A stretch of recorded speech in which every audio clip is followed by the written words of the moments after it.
इस बार के नए सीड्स और फर्टिलाइजर्स से हमारे किसानों को काफी राहत होगी और 2021 तक 80 नए स्टोर्स खोलने का हमारा टारगेट होगा।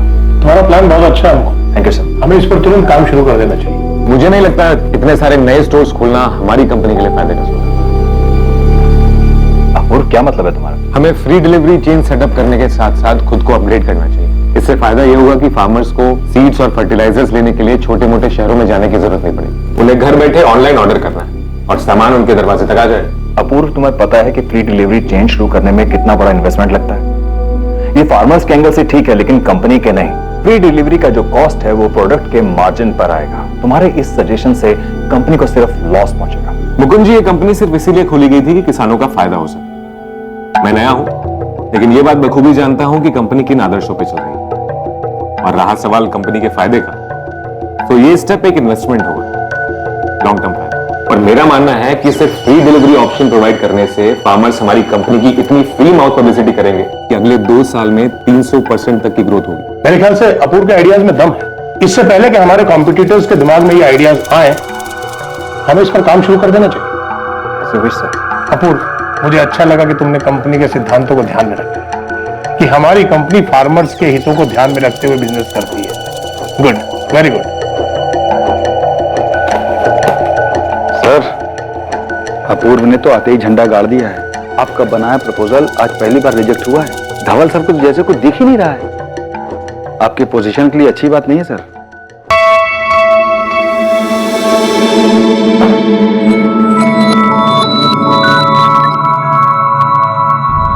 आपको वाकई मेरा आइडिया पसंद आया या फिर आपने मेरी साइड सिर्फ इसलिए ली क्योंकि मैं आपका बेटा हूं?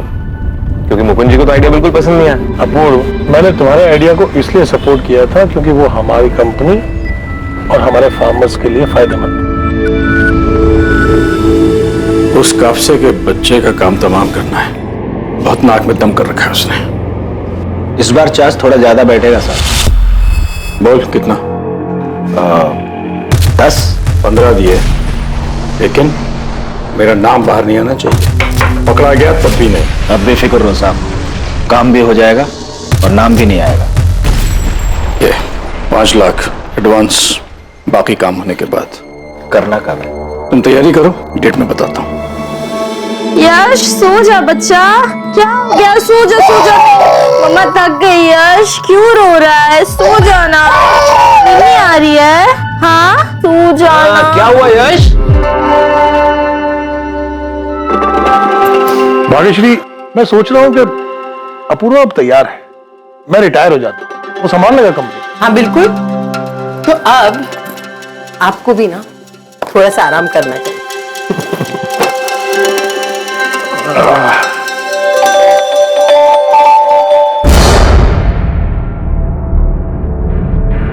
Good boy. चले अपूर्व, हो गया नाश्ता? जी बाबा, बस खाना गोपाल के हाथों भिजवा दूंगी। ठीक है बेटा। Bye bye. Bye Yash, bye बेटा।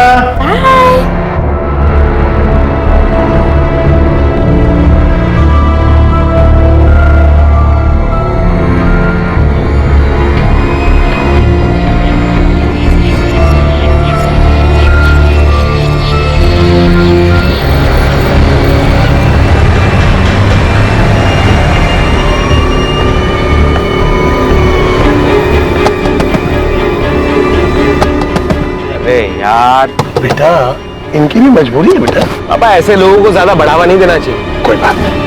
अब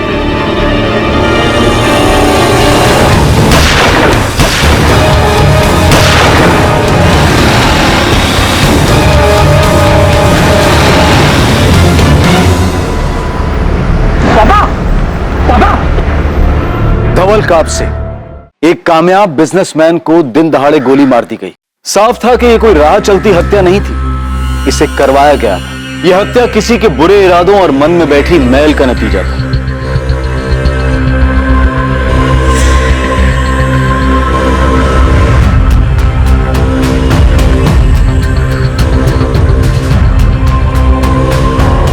सर, 4 गोलियां मारी गई है, पॉइंट ब्लैंक रेंज से। ज्यादा खून बह जाने से कार्डियक अरेस्ट हुआ और विक्टिम की मौके पर डेथ हो गई। और जिस तरह से ये काम किया है, प्रोफेशनल किलर ही होगा, बचने का कोई चांस ही नहीं।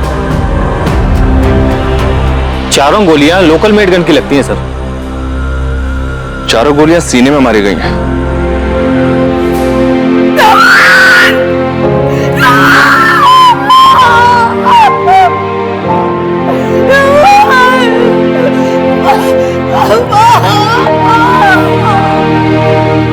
जी सर। सर मिस्टर कापसे के मर्डर केस पर ही काम कर रहा हूं। आई नो सर, मुझे पता है कि वो एक पब्लिक फिगर थे। जी सर, कुछ भी अपडेट होता है मैं आपको बता दूंगा। जय हिंद सर। सर एफएसएल ने कंफर्म कर दिया है कि लोकल मेड गन ही यूज हुआ था और हाल फिलहाल में इस तरह का गन कहां बेचा गया है, किसको बेचा गया और किसने बेचा है, ये सब पता लगाने के लिए खबरी नेटवर्क को एक्टिव कर दिया है। ये मर्डर करवाया गया है बड़ी प्लानिंग के साथ, और ये जो कोई भी है उसे धवल कापसे का रूटीन पता था। उस सिग्नल पर कब पहुंचता है उसका अंदाजा था, या फिर घर से ही पीछा किया गया था। धवल कापसे का घर और जहां मर्डर हुआ था वो सिग्नल वाला एरिया, वहां की सीसीटीवी फुटेज चेक करो। Right sir. क्या हुआ? मैंने कहा था ना ये नंबर सिर्फ इमरजेंसीज के लिए दिया है। क्यों कॉल किया? मुझे पता है तुम्हें तुम्हारे सारे पैसे मिल जाएंगे और तुम कॉल मत करना, मैं करूंगी।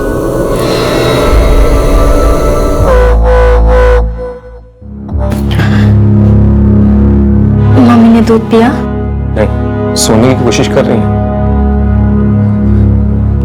जानवी क्या हो गया है? ऐसा लगता है जैसे कोई बुरा सपना देख रहा हूं। मैं छोड़ूंगा नहीं उन्हें, जिसने भी पापा को।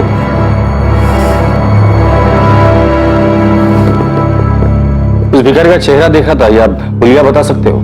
बस इतना देखा कि उसके कपड़े बहुत मैले थे, आधा चेहरा शॉल से ढका हुआ था। तुमने कुछ देखा? नहीं देख पाया सर।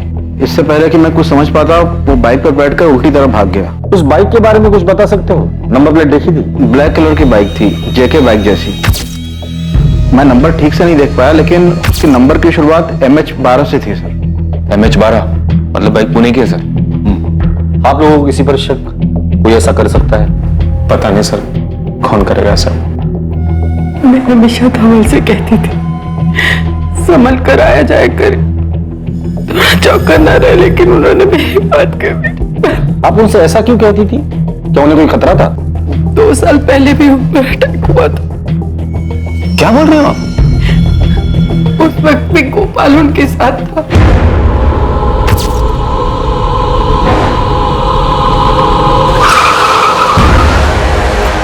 ये क्या हो रहा है? कौन है ये लोग?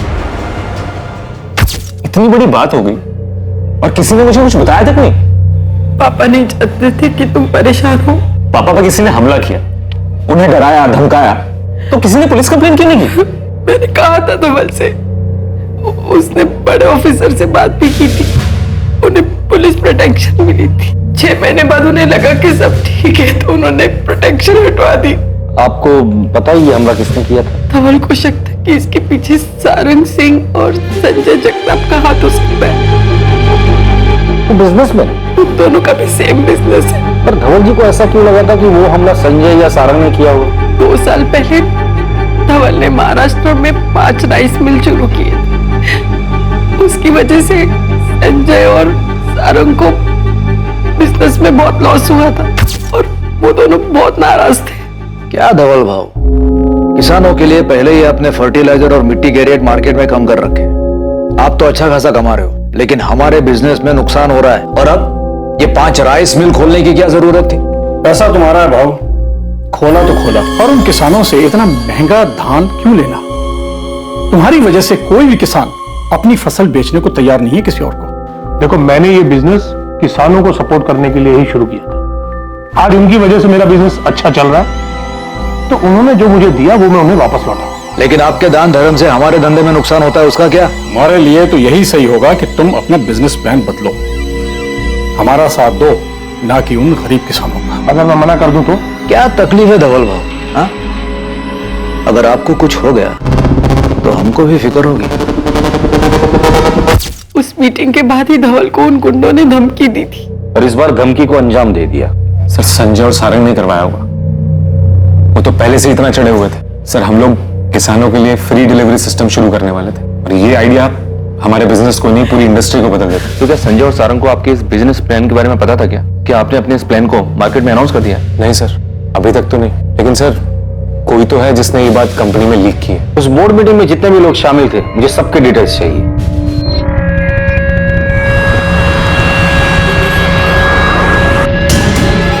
एग्रीकल्चर इंडस्ट्रियलिस्ट धवल कापसे की हत्या की खबर से पूरा शहर हिल गया है।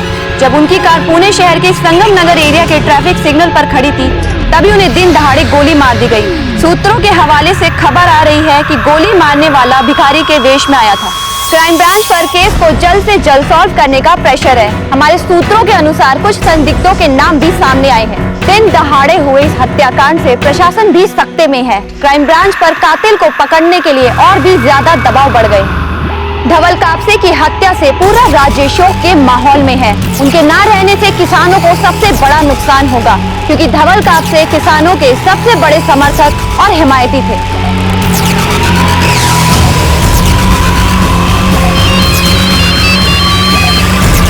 हेलो, देखा क्या? टीवी पे धवल कापसे के मर्डर की न्यूज दिखा रहे हैं।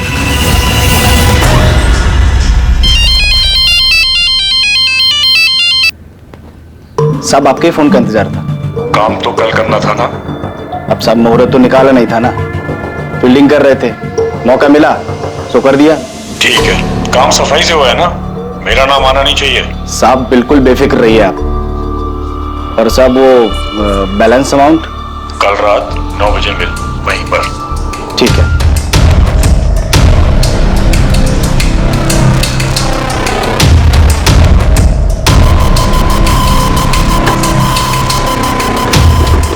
एग्रीकल्चर इंडस्ट्रियलिस्ट धवल कापसे की हत्या की खबर से पूरा शहर हिल गया है। जब उनकी कार पुणे शहर के संगम नगर एरिया के ट्रैफिक सिग्नल पर खड़ी थी, तभी उन्हें दिन दहाड़े गोली मार दी गई। सूत्रों के हवाले से खबर आ रही है कि गोली मारने वाला भिखारी के वेश में आया था। ऐसा लग रहा था कि हत्या के पीछे कई खिलाड़ी थे। इस हत्या के पीछे का मकसद एक रहस्य था, जिसका पता लगाने के लिए पुलिस को भी काफी मेहनत करनी थी। सर, एक ब्लैक बाइक मिली है। संगम सिग्नल के सीसीटीवी फुटेज में तो कुछ भी क्लियर नहीं देगा, लेकिन वहां से गोला चौक की तरफ जाते हुए रास्ते पर एक सीसीटीवी में फुटेज क्लियर मिली है।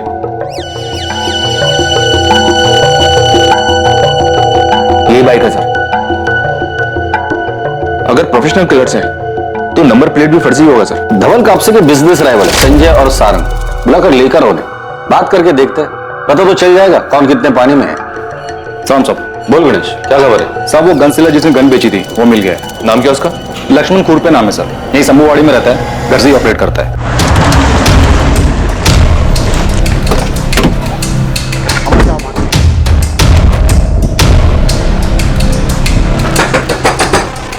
कौन है?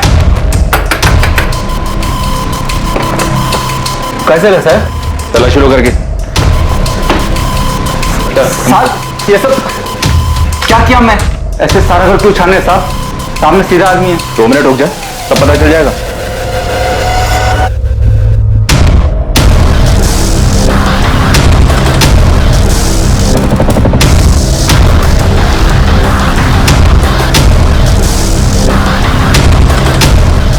सर, ये गन मिली सब। सीधा आदमी है तू? इससे सारा हमें अच्छे से पता है। 2 साल पहले आपने धवल जी को धमकी दी थी और ठीक उसके बाद ही उन पर हमला हुआ था। हाँ, उनकी वजह से हमारे बिजनेस में बहुत नुकसान हो रहा था, इसलिए मैं और संजय उनसे बात करने गए थे। अटैक वगैरह कुछ नहीं करवाया। 2 साल पहले भी पुलिस ने पूछताछ की थी, कुछ नहीं मिला। आप मेरी तरफ से बेफिक्र रहिए। आपके बिजनेस में और कोई है जो उन पर हमला करवा सकता है? मैं सिर्फ अपनी जिम्मेदारी ले सकता हूँ। धवल कापसे अपने मन की करने वाला आदमी था। अब ऐसे में उसके कितने दोस्त थे, कितने दुश्मन, ये मैं कैसे बता सकता हूँ? कभी कभी इंसान अंदर से चोट खाया हुआ होता है। आप पता लगाइए, कोई अपना तो नहीं था। चलते थे, अपना ध्यान रखना है और कोई परेशानी हो तो मुझे बताना। चलो सही था।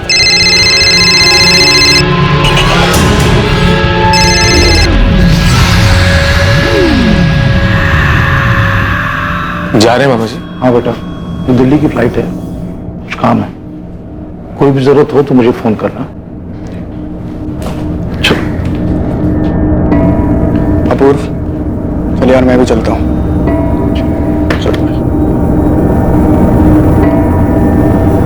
कुछ खाया मैंने? हाँ, क्या हुआ जानवी?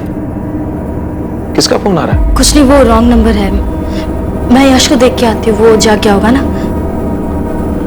अपूर्व ने किसानों के लिए फ्री डिलीवरी सिस्टम शुरू करने के लिए एक प्लान सजेस्ट किया था सर। पूरा प्रपोजल पढ़ने के बाद मुझे मालूम चला कि सर बहुत ही ब्रिलियंट आइडिया था सर। अगर ये प्लान ऑपरेशन में आ जाता तो सर हमारी कंपनी बाकी कंपटीटर से बहुत आगे निकल जाती। अच्छा मोहन जी, बाहर वालों के अलावा कंपनी में कोई ऐसा है जो मनीवन धवल जी से बैर रखता हो? अपूर्व ने तो आते ही झंडा गाड़ दिया है। आपका बनाया प्रपोजल आज पहली बार रिजेक्ट हुआ है। धवल सर को जैसे कुछ दिख ही नहीं रहा है। बोलिए मुकुंद जी, क्या जानते हैं? सर देखिए, मैं मर्डर के बारे में कुछ नहीं जानता हूँ सर, लेकिन हाँ, धवल सर ने कुछ दिन पहले एक एम्प्लॉय को ऑफिस से बाहर निकाल दिया था। किसको? सर जयेश, धवल सर का साला। तुमने क्या सोचा जयेश कि तुम फर्टिलाइजर में मिलावट करके बेचते रहोगे और मुझे पता नहीं लगेगा? कितना भरोसा करके मैंने डिस्ट्रीब्यूशन डिपार्टमेंट तुम्हें सौंपा था और तुम मुझे ही लूट रहे हो। अभी जीजा जी, मुझे पैसों की सख्त जरूरत थी। पैसों की जरूरत थी तो मुझसे पैसे मांगते, अपनी बहन से मांग लेते। मुझे माफ कर दीजिए, एक बार भरोसा कीजिए मेरे ऊपर। मैं माफ कर रहा हूं, इसीलिए तुम्हें सिर्फ जॉब से निकाल रहा हूं, लेकिन तुमने जो भी चोरी की है वो सारा पैसा तुम्हें कंपनी में जमा करना होगा, वरना मुझे पुलिस कंप्लेन करनी होगी। मैं गलत बात को नजरअंदाज नहीं कर सकता। जीजा जी, तुम जा सकते हो।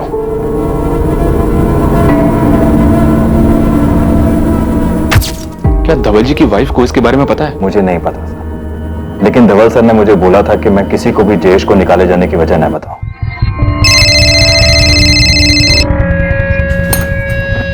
तुम बार बार कॉल क्यों कर रहे हो? मैडम एक हफ्ता हो गया काम हुए, अभी तक पैसा नहीं मिला मुझे। हाँ तो बात को थोड़ा समझो ना, माहौल थोड़ा शांत होने दो। मैडम अब ये सोचना मेरा काम थोड़ी है, मुझे मेरे बाकी के पैसे चाहिए। तुम्हारे पैसे लेके मैं कहीं भाग नहीं जा रही हूँ, तो इसलिए शांत रहो, अपना मुंह बंद रखो और मुझे दोबारा कॉल मत करना, समझे? क्या हुआ? किसका फोन? पंकज का। क्या बोला? उसे अपनी बैलेंस अमाउंट चाहिए, मैंने 3-4 दिन रुकने को कहा है। अब ये कोई नया बखेड़ा ना खड़ा करते। तुम टेंशन मत लो, मैं हूं ना, मैं संभाल लूंगी।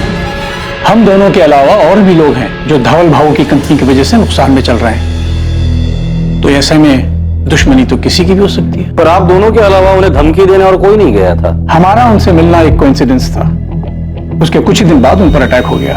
अब जाहिर है उनको तो यही लगता है कि अटैक हमने करवाया, लेकिन कोई प्रूफ नहीं है, ना उनके पास था ना आपके पास है।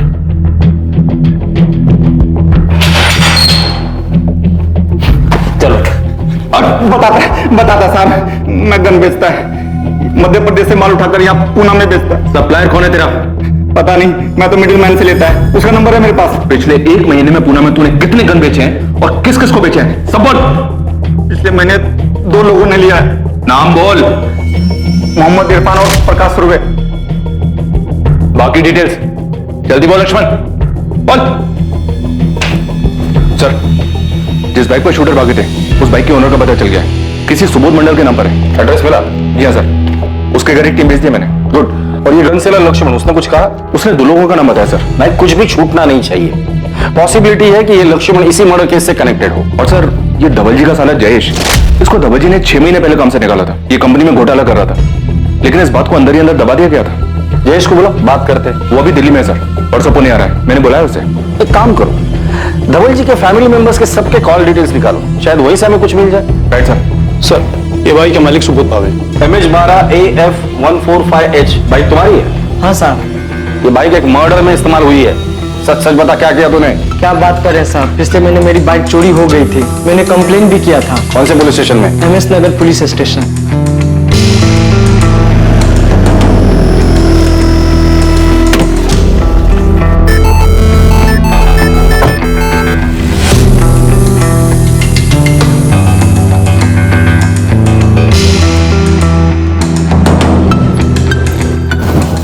बता, गन किससे खरीदी तूने? लक्ष्मण नाम है सर उसका। उसी गन से मर्डर किया ना? नहीं सर, वो गन तो जैसे लिया था वैसे रखी है सर। झूठ मत बोल, लक्ष्मण ने हमें तेरे बारे में सब कुछ बता दिया है। चल बोल। सर मैंने कुछ नहीं किया सर, मैं अपने दोस्तों को दिखाने के लिए रखा था वो गन। क्या बकवास कर रहा है? मुझे फट्टू बोलते थे और मुझे बोलते थे कि तू डरपोक है, तू कभी गन नहीं पकड़ सकता। इल्लीगल गन खरीदने को तू खेल समझता है? मुझसे गलती हो गई, मुझे माफ कर दीजिए सर, मैं अपने दोस्तों के बहकावे में आ गया सर। गन क्यों खरीदी थी? अब बेफिक्र रहो साहब, काम भी हो जाएगा और नाम भी नहीं आएगा। ये 5 लाख एडवांस। बता दे, वरना मुंह खोलने के और भी तरीके आते हैं मुझे। साहब, मुझे ना मेरे दोस्त को चाहिए था, उसके बोलने पर ही मैंने लिया था, फिर बाद में उसने लेने से मना कर दिया। सब अभी भी वो गन मेरे पास ही है। तो उसका नाम बोल, नंबर दे उसका। क्या सोच रहा है? किसका नाम बताओ? हाँ, क्या याद नहीं आ रहा है तुझे? मुझे पता धवल कापसे को क्यों मारा, किसने सुपारी दी थी? कौन धवल कापसे? सर मैंने किसी को नहीं मारा सर। तो गन के अपने भारत पे फायर करने के लिए खरीदा था? मैं परेशान हो गया था अपने हालात से। मजदूरी का काम कर करके इतना पसीना बहाने के बाद सिर्फ चिल्लर ही मिलता था, इसलिए मैंने गन खरीदा। सोचा कि बैंक लूट लेता हूं, कम से कम जिंदगी भर पैसों की तकलीफ तो नहीं होगी। साहब मैं सच बोल रहा हूं, मैंने किसी को नहीं मारा। आपको जो 6 गोली मिली थी ना मेरे घर पे, वो सब मैंने लक्ष्मण से खरीदा था, और सब वो सामान अभी भी वैसा का वैसा ही है। एक भी गोली नहीं चली उस बंदूक से।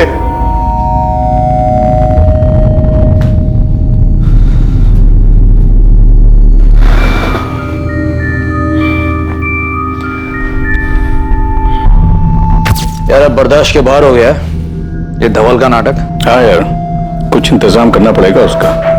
क्या कर सकते हैं, वो डरता भी तो नहीं है। इस बार धमकी नहीं, सीधे गोली देंगे, असली वाली बुलेट। चढ़ गई है क्या? समझ में आ रहा है क्या बोल रहे हो?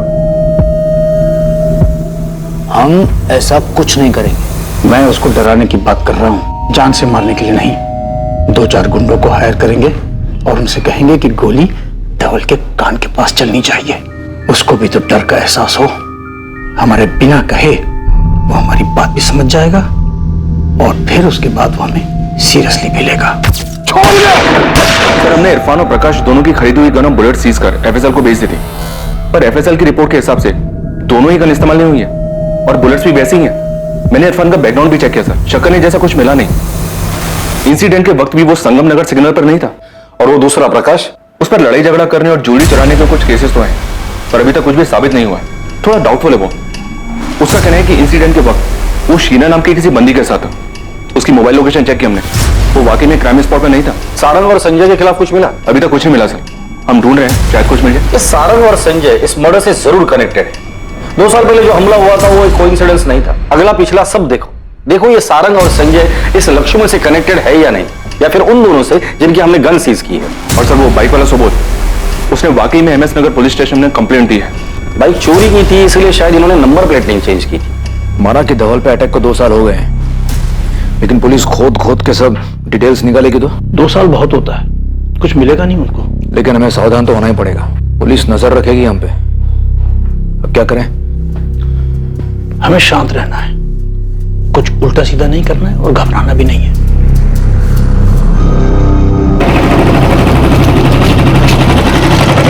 बोल गणेश, क्या खबर है तेरे पास? बहुत बड़ी खबर है सर, मेरी टीम ने ना जमकर काम किया। खबर काम किया ना, तो इनाम भी पूरी टीम को मिलेगा।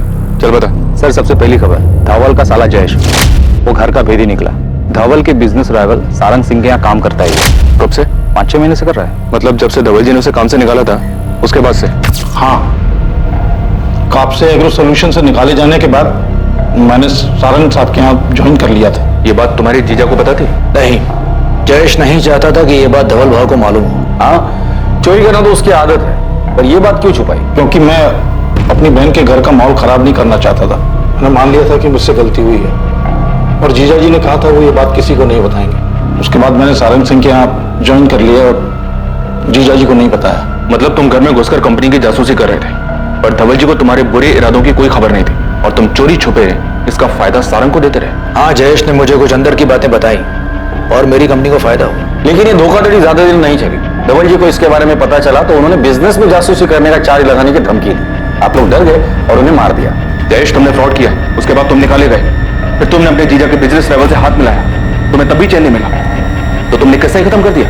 आप भूल रहे हैं कि वो मेरे एक्स बॉस थे, लेकिन मेरी बहन के पति भी थे, और मैं अपनी बहन से बहुत प्यार करता हूं। सिर्फ दूसरी खबर, अपूर्व के जिगरी दोस्त उमेश की, वो भी किसी राइवल के यहाँ काम करता है? उससे भी बड़ी खबर है सर, ये संजय के दूर का रिश्तेदार है। मतलब यहाँ भी राइवल कनेक्शन? सर मेरे को तो लगता है ना, इन दोनों ने मिलकर कांड किया है। सर संजय जगताप मेरे मामा लगते हैं, वो मेरी माँ के चचेरे भाई हैं। मेरी फैमिली उनके क्लोज है सर, मैं नहीं हूँ। झूठ मत बोलो उमेश। हम अच्छी तरह से जानते हैं कि संजय ने बिजनेस सेट करने में तुम्हारी काफी हेल्प की है या नहीं? हाँ सर की है। और तुम ये एहसान चुकाने के लिए धवल जी की इंफॉर्मेशन देते थे उसे? नहीं सर, ऐसा बिल्कुल नहीं है सर। अपूर्व बचपन से मेरा बेस्ट फ्रेंड है। उसकी फैमिली मुझे अपनी फैमिली जैसी लगती है। और संजय मामा ने जो किया वो एहसान नहीं, मदद थी। दान नहीं, लोन दिया था उन्होंने, जिसकी इंस्टॉलमेंट मैं आज भी दे रहा हूँ सर। अगर उन्होंने इसके बदले में ऐसा कुछ करने के लिए मेरे को बोला भी होता तब भी मैं 1 मिनट के लिए इस बारे में नहीं सोचता सर। उमेश से मैं कभी ऐसा कुछ नहीं कहूंगा। उमेश अपूर्व के बचपन का दोस्त है। उमेश की फैमिली और मेरे बीच अच्छे रिलेशंस हैं, पर उमेश अपूर्व की फैमिली से ज्यादा क्लोज है। चलो मान लिया ये मर्डर आप लोगों ने प्लान नहीं किया था, लेकिन मैं अच्छे से जानता हूं 2 साल पहले जो हमला हुआ था वो आप लोगों ने ही करवाया था। हाँ, वो अटैक हम नहीं करवाया था, पर सिर्फ धमकाने के लिए। मर्डर करने का हमारा कोई इरादा नहीं था, और ना ही उस मर्डर में हमारा कोई हाथ है। धवल जी के बिजनेस राइवल संजय और सारंग से हम लोगों ने पूछताछ की, अभी तक कुछ सामने नहीं है। सर अगर संजय और सारंग ने ये सब नहीं किया तो और कौन हो सकता है जो पापा को चोट पहुंचाने के बारे में सोच सकता है? आपके ऑफिस या रिलेटिव्स भी कोई ऐसा है जिसके आप लोगों के साथ अनबन हुई हो और उस इंसान ने वो कड़वाहट अपने दिल में रखी हो? सर मैं दावे के साथ तो नहीं कह सकता, पर हमारी कंपनी के head of operation Mukund Patil, उन्हें मेरे काम करने से दिक्कत थी और पापा मुझे और मेरे आइडियाज को सपोर्ट करते, तो शायद उन्हें उनसे भी दिक्कत हो गई। ये सच है, अपूर्व को काम की समझ नहीं है। अगर वो धवल सर का बेटा नहीं होता तो शायद इस कंपनी में उसे काम करने का मौका नहीं मिला होता। और आप ये भी सोचिए कि मुझे अगर प्रॉब्लम अपूर्व से थी तो मैं अपूर्व को मारता ना, धवल सर को नुकसान नहीं पहुंचाता। शायद आप मारना अपूर्व को ही चाहते थे, लेकिन गलती से धवल जी की मौत हो गई। झूठ है ये सब, ऐसा मैंने कुछ नहीं किया। अगर आपको ऐसा लगता है इन सबके पीछे मेरा हाथ है तो आप सबूत लाइए, मैं आपके पास खुद आ जाऊंगा जहां आप बोलेंगे। सर एक और खबर है, इन दोनों से ज्यादा बड़ी और ज्यादा चौंकाने वाली। क्या? सर आपने मेरे को बोला था कि कापसे फैमिली पर नजर रखो, मैंने रखी। धवल का बेटा अपूर्व अभी 6 महीना पहले 1 नंबर का सट्टेबाज था, सर के ऊपर बहुत बड़ा कर्जा था। और ये बात शायद किसी को अच्छी नहीं लगी। कहीं किसी ने अपूर्व का गुस्सा उसके पिता धवल कापसे के ऊपर तो नहीं निकाला, या फिर टारगेट अपूर्व था लेकिन मारे गए धवल कापसे? सर ये कापसे फैमिली तो बहुत कुछ दबा कर बैठी है। ये अपूर्व सट्टेबाज था, कर्जा है उस पर, और पता नहीं क्या क्या किया होगा। अपूर्व की बीवी जानवी, वो भी बड़ी छुपी रुस्तम है। मतलब सर? कॉल रिकॉर्ड से पता चलता है कि जानवी पंकज मिश्रा नाम के गुंडे के लगातार कांटेक्ट में है। उसके बैंक डिटेल से पता चलता है कि जानवी ने अपने अकाउंट से पंकज मिश्रा की बीवी जूही के अकाउंट में 3 बार 2-2 लाख करके 6 लाख की पेमेंट की है। अजीब है सर, पंकज जैसे गुंडे के टच में है, किसी बात के पैसे देती है, वो भी ऐसे टेढ़े तरीके से। बुलाओ दोनों को, देखते हैं क्या कहानी सुनाते हैं।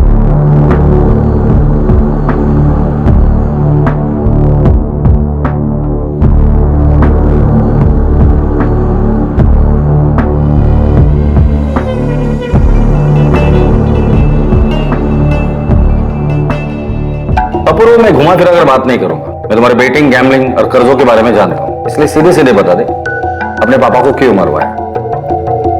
सर क्या बकवास सवाल है? तुम्हारी बीवी पंकज मिश्रा को पैसे देती है, पता है तुम्हें? आपको कैसे पता? मतलब तुम्हें पता है? हाँ मैं पंकज को जानता हूँ, पर मैंने उसे किसी और को किडनैप करने को कहा था। किडनैप? किसे किडनैप करवाया तूने? करण शिंदे नाम है उसका, उसकी बीवी को, ताकि करण डर जाए। ये करण कौन है? कोई नाम का जर्नलिस्ट है, किसी लोकल न्यूज चैनल के लिए काम करता है। उसकी वाइफ को किडनैप क्यों करवाया? वो अपूर्व को ब्लैकमेल कर रहा था। क्या बोल रही हो तुम? ब्लैकमेल? किस बात के लिए? सर उसके पास मेरा एक वीडियो था एस्कॉर्ट गर्ल के साथ, और वो उसे ऑनलाइन करने की धमकी दे रहा था। मैंने बहुत मिन्नतें की सर उससे, पर वो मान ही नहीं रहा था। पैसे चाहिए थे सर उसे। तो पुलिस के पास क्यों नहीं गए? और मैटर खुद को ही सेटल करना था तो दे देते पैसे। सर मैं तैयार था, पर वो 10 करोड़ रुपए मांग रहा था। कहां से लाता सर 10 करोड़? और अगर दे भी देता तो उसका क्या भरोसा, डबल क्रॉस कर जाता तो उसे डराने के लिए तुमने गुंडे को हायर किया? हाँ सर, पंकज ने जर्नलिस्ट की वाइफ को किडनैप किया और जर्नलिस्ट को ब्लैकमेल करने लगा। मैंने अपने स्टिंग वीडियोस के सारे ओरिजिनल कॉपीज ले लिए। तुम्हारी बीवी भी इन्वॉल्व है?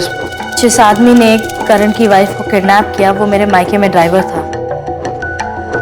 इस काम के लिए मैंने ही बात की थी उससे। तो मतलब अपूर्व एस्कॉर्ट्स के कांटेक्ट में है, ये बात तुम्हें पता थी? मैं जानती थी, नाराज थी और अपूर्व को छोड़ना भी चाहती थी, मगर फिर अपूर्व ने मुझसे वादा किया कि वो ये सारे गंदे काम, ये जुआ, दूसरी औरतें, ये सब छोड़ देगा। मैंने उसे माफ किया बदलने का एक मौका दिया और वो बदला भी, मगर फिर 6 महीने बाद मुझे ये वीडियो मिला, किसी नाराज जर्नलिस्ट ने भेजा था।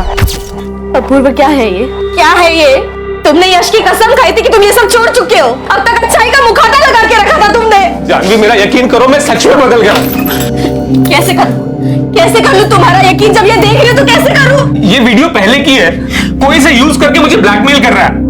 तुम पहले ही मेरा विश्वास तोड़ चुके हो, क्यों कर रहे हो यकीन में? जानवी तुम जानती हो मैं बदल चुका हूँ। पहले मुझे फर्क नहीं पड़ता था इन सब चीजों से, लेकिन अब फर्क पड़ता है। तुम और यश मेरे लिए मायने रखते हो। मैं तुम्हें और यश को नहीं खोना चाहता। मेरा यकीन करो, ये वीडियो सच में पुराना वीडियो है। बहुत गुस्सा आया था मुझे, मैं सब छोड़कर जाना चाहती थी, पर फिर मुझे अपूर्व पर भरोसा हुआ। और आप जानती थी? नहीं, मुझे इस बारे में कुछ पता नहीं था, और ना ही धवल को। पर अब ये तो जानती होंगी ना कि अपूर्व सट्टेबाज है। हाँ, जब हमें पता चला कि अपूर्व इन सब चीजों में पड़ा हुआ है तो हम सब बहुत हैरान थे। लेकिन अपूर्व सुधर गया है, वो सही रास्ते पर चल रहा है। ऐसे ही तो कोई सुधर नहीं जाता। अपूर्व कैसे सुधर गया? सर मुझे समझ आ रहा था कि मैं खुद अपनी जिंदगी बर्बाद कर रहा हूँ। घर में सबके सब मेरे लिए परेशान थे, लेकिन मेरी लत थी जो मेरा पीछा ही नहीं छोड़ रही थी। मैं कर्जे में डूबता चला जा रहा था। मैं नए पैसे उठाता पुरानी उधारी चुकाने के लिए, लेकिन वो पैसे भी डूब जाते, और धीरे धीरे मुझ पे 5 करोड़ का कर्जा हो गया। और फिर एक दिन वही हुआ जिसका मुझे डर था।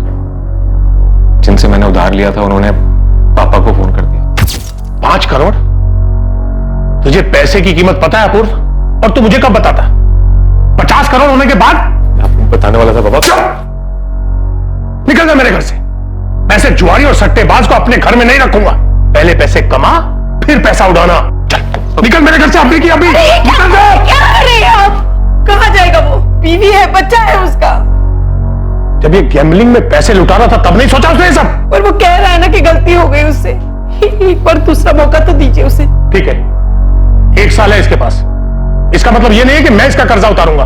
ये मेरे साथ ऑफिस चले, मेहनत करे और इंस्टॉलमेंट से अपना कर्जा चुकाए।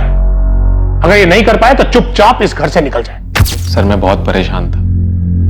पापा ने मुझे आज तक डांटा तक नहीं था।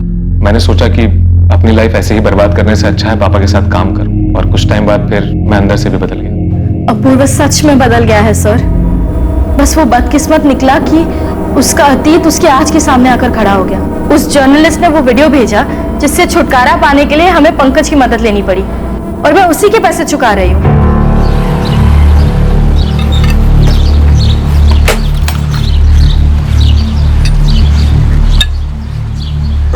गणेश भाई।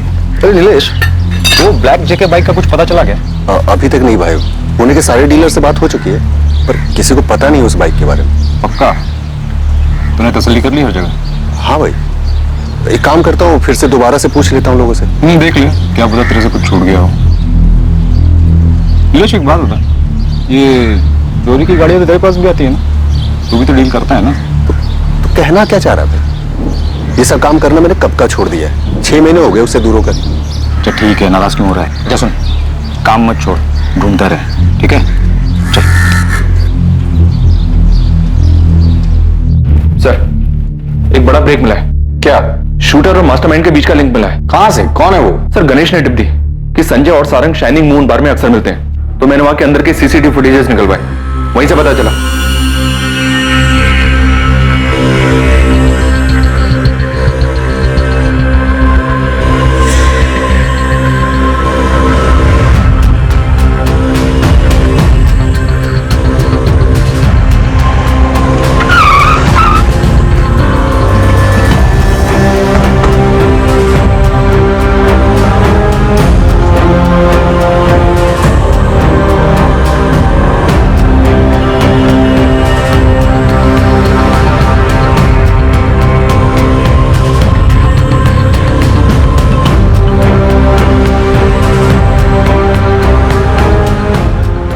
तुम्हें क्या लगा पुलिस तुम तक कभी नहीं पहुंच पाएगी? शाइनिंग मून बार का सीसीटीवी फुटेज है, तुम्हारी साइन की हुई रिसीट है, ये सबूत काफी है ये साबित करने के लिए कि इस मर्डर के प्लानिंग में तुम भी शामिल थे। हम ये भी जानते हैं कि गन पक्का ही लेकर आया था। अब भी तुम यही कहोगे कि धवल कापसे के मर्डर के बारे में तुम कुछ नहीं जानते?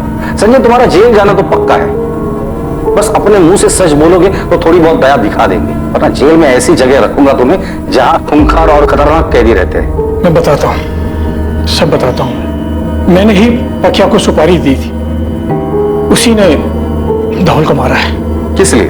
5 सालों में जीना हराम कर दिया था उसने। बिजनेस में घाटे पर घाटा हुआ जा रहा था। बहुत समझाया पर वो हमारी एक नहीं सुन रहा था। सारंग भी शामिल था इसमें? नहीं सर, वो तो मर्डर का नाम सुन के ही डर गया। मैंने सोच लिया कि अब ये काम मुझे अकेले ही करना होगा। अब जेल में भी अकेले ही सड़ना। आखिरकार धवल कापसे की हत्या का साजिश करता सलाखों के पीछे था, और हत्या के पीछे की जो वजह सामने आई वो बिजनेस राइवलरी थी। अब पुलिस को सिर्फ एक आखिरी खिलाड़ी को पकड़ना था, जिसके बाद ये केस क्लोज हो जाता। दूसरी तरफ हत्या का खुलासा होने से धवल के परिवार को उनके सवालों के जवाब मिल गए, और 7 दिनों की खोजबीन के बाद पुलिस ने पकिया को भी पकड़ लिया। पकिया ने अपने बयान में कुछ ऐसे खुलासे किए जिसकी किसी ने उम्मीद भी नहीं की थी। इस खुलासे के बाद सवाल उठने लगा कि क्या यह केस वाकई अपने अंजाम तक पहुंच गया था। 2 साल पहले मैंने ही धवल कापसे पर अटैक किया था, क्योंकि इसके लिए मुझे संजय जगताप ने बोला था, और इस बार भी संजय जगताप ने ही धवल कापसे की सुपारी दी थी।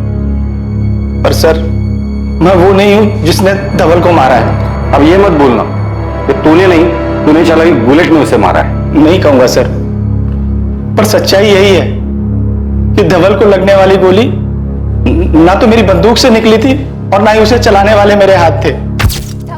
सब मैं तो खुद ही हैरान था कि जो सुपारी मेरे हाथ में थी तो फिर उसे मेरे मारने के 1 दिन पहले किसने मार दिया। पर मेरे लिए तो ये मौका था कि संजय से झूठ बोलकर अपने बचे हुए 10 लाख रुपए लेने का। इसकी क्या गारंटी कि तू इस बार भी झूठ नहीं बोल रहा है? सब मैं आपको पहले ही बोल चुका हूं कि मर्डर वाले दिन मैं उस जगह था ही नहीं। सर, मैंने हर चीज को डबल चेक किया। ये पकिया झूठ नहीं बोल रहा है। ये मर्डर के टाइम पर शीना के साथ ही था, और जहां शीना काम करती है वहां आसपास भी इंक्वायरी की। मर्डर वाले दिन वहां पकिया को शीना के साथ देखा गया था। अगर पकिया सच बोल रहा है, फिर धवल कापसे का मर्डर किया किसने? इस केस में कुछ तो है जो हमारी नजर से छूट रहा है। किसने उठाई होगी सुपारी? नहीं, गणेश को बोलो जल्द से जल्द उस बाइक का पता लगाए।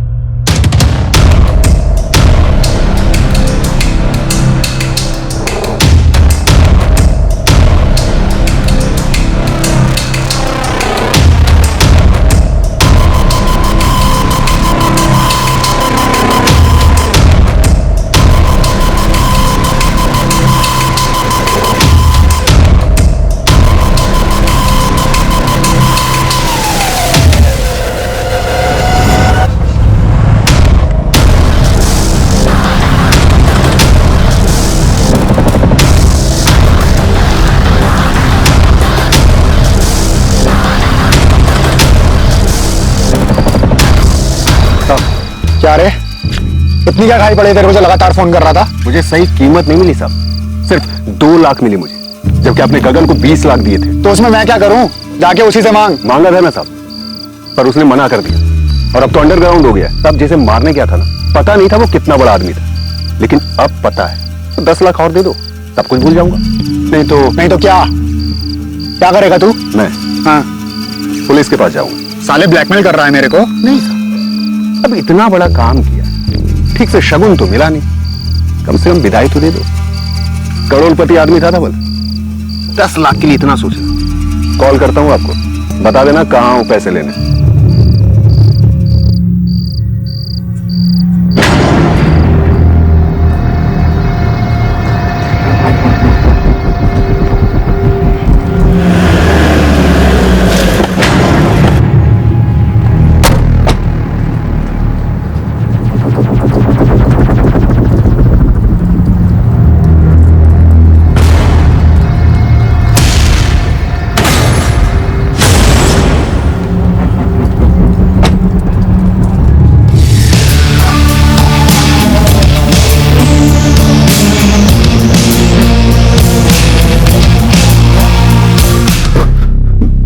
मैं उमेश को तो जानता ही नहीं साहब, गगन ने मुझे कांटेक्ट दिया था।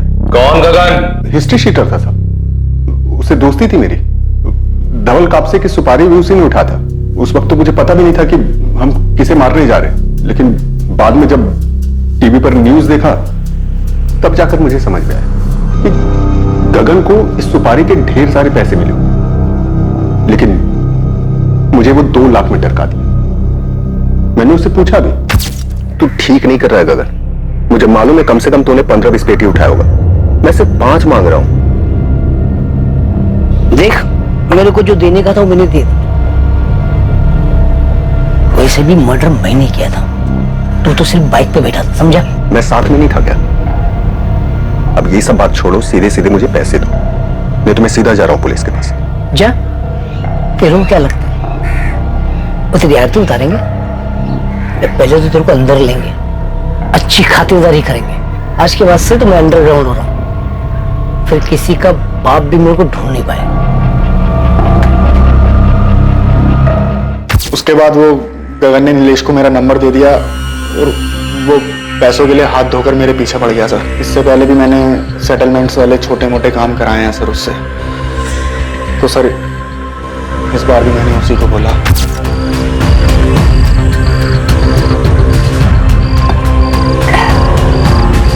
क्या बात है, बड़े दिनों के बाद याद किया? क्या करें, काम ही कुछ ऐसा है। मर्डर करना है। हो जाएगा। किसका करना है?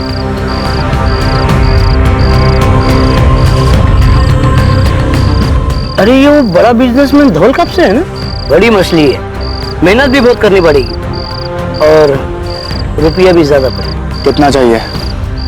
20 पेटी मिल जाएगा। डन। मैंने उसे पैसे दिए और मर्डर का डेट फाइनल किया सर। किसके कहने पर किया तूने ये? संजय के या सारंग के? सर ये मैंने लालच में आकर किया सर। सर आज तक मुझे किसी ने छुआ तक नहीं है और पापा ने सबके सामने, मेरी पत्नी के सामने मुझे थप्पड़ मार दी। 5 करोड़? मैं आपको बताने वाला था पापा। निकल जा मेरे घर से। मैं ऐसे जुआरी और सट्टेबाज को अपने घर में नहीं रखूंगा। घर से बाहर निकाल रहे थे, बहुत बेइज्जती हुई थी उस दिन, तो मैंने भी बदला लेने की ठानी। और फिर तुमने उमेश से कहा? समझते क्या है वो खुद को, इतना बड़ा कारोबार है और मैंने मांगा क्या था? सिर्फ 5 करोड़, जिसके लिए सबके सामने थप्पड़ मार दिया मेरे बाप ने। बहुत हो गया, छोड़ूंगा नहीं। क्या करेगा तू? हैं? क्या करेगा? मार दूं। क्या? मुझे तेरी मदद चाहिए। देख कपूर, बहुत पी लिया, घर चलते हैं, चलो। सुन, मेरे बाप की 2000 करोड़ की प्रॉपर्टी, तू मेरी मदद करेगा तो मैं तुझे 10% दूंगा। सर मर्डर का सारा इंतजाम उमेश ने, और मैं बस बदलने का दिखावा करता रहा ताकि सबकी नजरों में अच्छा बन जाऊं। एग्रीकल्चर मार्केट में अगर लीडर बनना है तो हमें इसके बारे में अभी से सोचना पड़ेगा। आपको वाकई मेरा आइडिया पसंद आया या फिर आपने मेरी साइड से इसलिए ली क्योंकि मैं आपका बेटा हूं? मैं छोड़ूंगा नहीं उन्हें जिसने भी पापा को, और धीरे धीरे पापा को भी यकीन हो गया कि मैं बदल गया हूं। उन्होंने ऑफिस में भी मुझे वो इज्जत देनी शुरू कर दी थी। मेरे ख्याल से अपूर्व के आइडियाज में दम है। अपूर्व, मुझे अच्छा लगा कि तुमने कंपनी के सिद्धांतों को ध्यान में रखा। और फिर मैंने मर्डर का डेट और टाइम डिसाइड किया और फिर सब प्लान के मुताबिक होगा। तुमने अपने पापा को सिर्फ इसलिए मरवाया क्योंकि उन्होंने तुम्हें एक थप्पड़ मारा था? सर पापा चाहते तो मेरी मदद कर सकते थे। सर आज भी जिन लोगों से मैंने उधार लिया है मुझे धमकी देते हैं। सर पापा नहीं जानते थे कि कैसे लोग हैं। सर ये लोग चाहते तो मुझे मार भी सकते थे, और वो भी सिर्फ 5 करोड़ रुपए के लिए।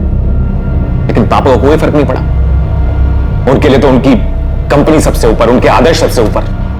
अपूर्व, इतने क्रिमिनल्स देखे हम लोगों ने, पर तुम्हारे जैसे लोगों को देखकर हैरत होती है।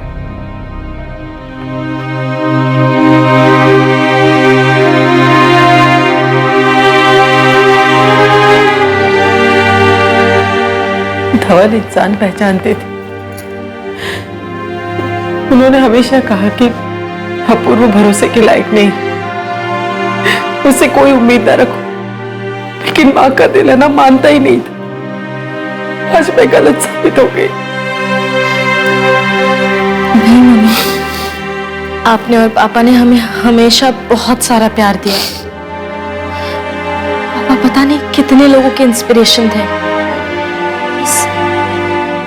उनका खुद का बेटा उनसे कुछ सीख नहीं पाया। इसमें आपकी गलती नहीं है, उसी की बदकिस्मती।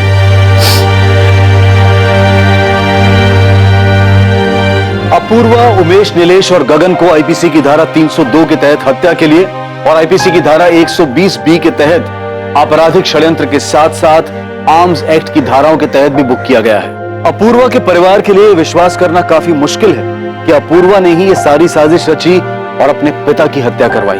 हमने असंभव को संभव होते सुना है, बुराई को अच्छाई में बदलते सुना है, लेकिन किसी चीज के लालच से इंसान में आया हुआ बदलाव अस्थिर होता है। किसी भी इंसान में बदलाव किसी चीज, वस्तु या लालच को पाने के इरादे से परे होना चाहिए। जब इंसान को खुद एहसास हो और उसे अंदर से बदलने की इच्छा हो, बदलाव तभी संभव है।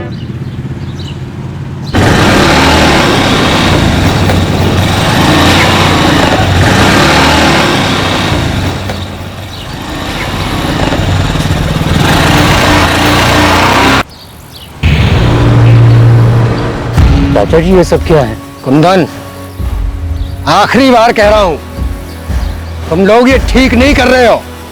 चाचा जी बुरा मत मानिएगा, लेकिन हम जो कर रहे हैं उसके बीच बोलने का आपको कोई हक नहीं है। कुंदन, जबान संभाल के। बाबूजी तो उनसे सिर्फ बात करना चाहते हैं बस। बात करने और धमकी देने में फर्क होता है मोहन। ऐसे गुंडों की तरह रास्ता रोककर बात नहीं होती है। गुंडे दिखाई देते हैं तुमको? तुमसे बड़े हैं, हमारा नहीं तो हमारे रिश्तों का लिहाज करो। तुम समझदार हो, जाके समझाओ अपने भाइयों, नहीं तो बेकार में खून बहेगा।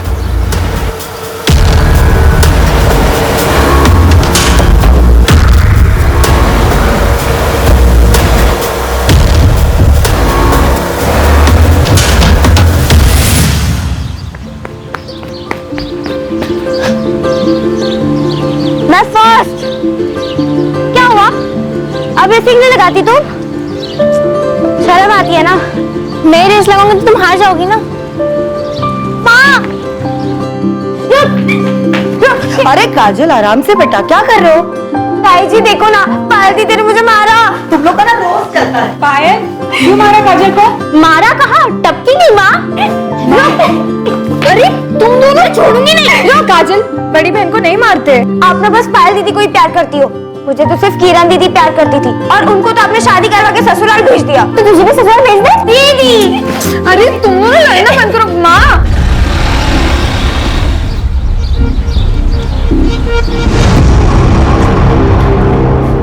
माँ, एक अच्छी खबर है।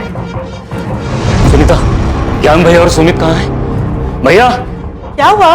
भैया सुमित। अरे बात क्या है? भैया सुमित, मुझे चाचा जी और मोहन के इरादे ठीक नहीं लग रहे। बीच रास्ते रोककर धमकी दी है खून बहाने की। हमें यहां से जाना होगा।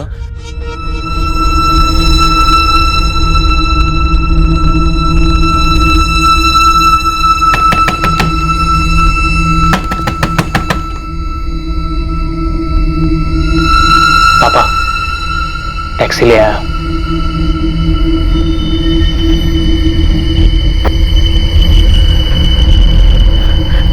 सुनिए ना, सुमन, काजल और पायल को इस तरह अकेले कैसे छोड़ सकते? उन्हें भी ले चलते हैं ना। इतनी रात में लड़कियों को लेकर सफर करना सही नहीं रहेगा। भैया सही कह रहे हैं, चलो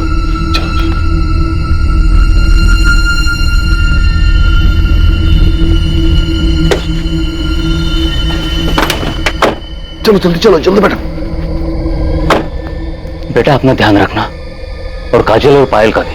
किसी भी अनजान आदमी के लिए दरवाजा मत खोलना। हम जल्दी तुम लोगों को भी वहां बुला लेंगे।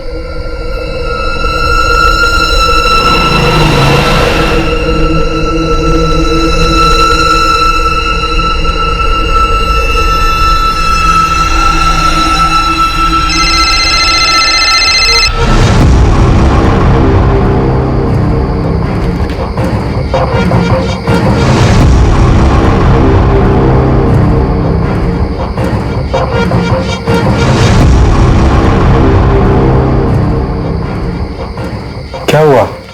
कुछ नहीं, घर पे कोई फोन नहीं उठा रहा है। काम में होंगे, ज्यादा परेशान मत हो। चलो कहाँ लगा दो।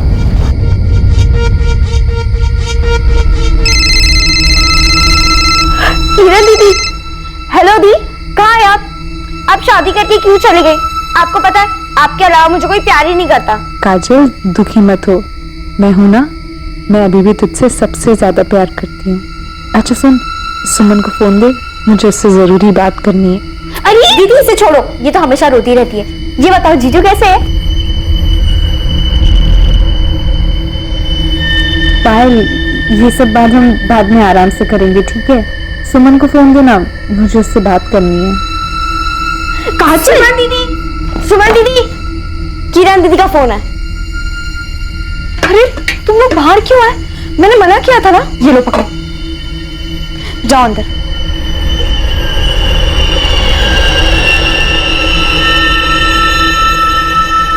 हेलो, हाँ दीदी।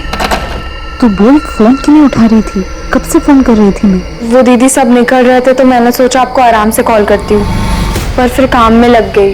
अच्छा सुन, तूने दरवाजा तो ठीक से बंद किया है ना? हाँ दीदी, लेकिन मुझे लोगों का डर लग रहा है। कुंदन चाचा ठीक कह रहे थे, मोहन चाचा और दादाजी का तो कोई ठिकाना नहीं है। मुझे बहुत डर लग रहा है, तुम लोग अकेले हो। आप चिंता मत करो। बहू, खाना परोस दिया और हो गया। अरे भाई रोटी लेके आओ। अच्छा सुन, माँ जी बुला रही है, कुछ हुआ तो मुझे फोन करना, ठीक है?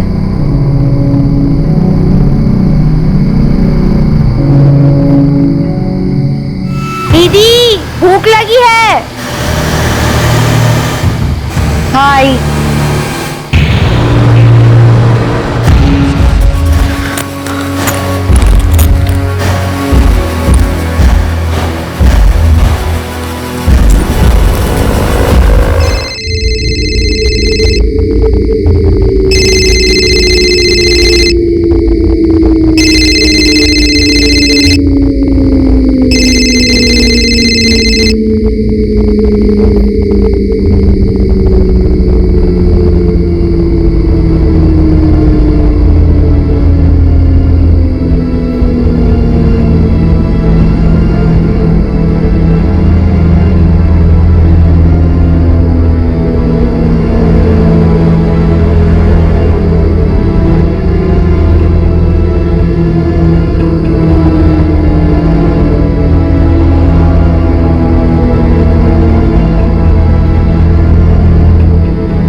हम इंसानों के लिए झूठ का सहारा लेना काफी आसान होता है, ना कि सच का सामना करना, क्योंकि सच अक्सर कड़वा होता है और इंसान के वास्तविक चरित्र पर रोशनी डाल सकता है, जो कि पूरे परिवार, रिश्ते और पूरे समाज की नींव को तोड़ दे। रात के अंधेरे में एक भयानक साजिश को अंजाम दिया गया और 3 मासूम लड़कियों की गोली मारकर हत्या कर दी गई। इतना तो साफ था कि यह कदम आवेश में नहीं उठाया गया था, बल्कि यह किसी की सोची समझी साजिश का नतीजा था। लेकिन ऐसा क्यों किया गया था?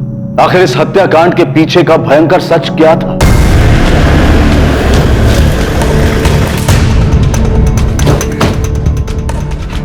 सब मैंने ही आपको फोन किया था। कहां है? इधर, इस घर में। तब दरवाजा अंदर से बंद है, उधर खिड़की की तरफ।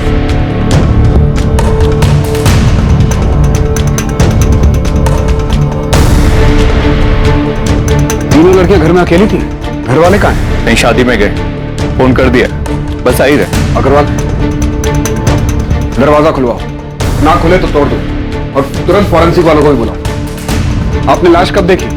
साहब हमने नहीं देखी, वो तो हमारे दूध वाली शाम ने कई बार आवाजें दी, लेकिन अंदर से किसी ने जवाब नहीं दिया। तब उसने खिड़की से सब कुछ देखा और शोर मचाना शुरू किया, तब हमें पता चला। घर में कौन कौन रहता है? यहाँ 3 भाई रहते, बड़ा भाई ज्ञान चौहान, उसकी एक बेटी है किरण, जिसकी शादी हो चुकी है। दूसरा भाई कुंदन, इसकी पत्नी है सुनीता, एक बेटा है प्रकाश और एक बेटी है सुमन।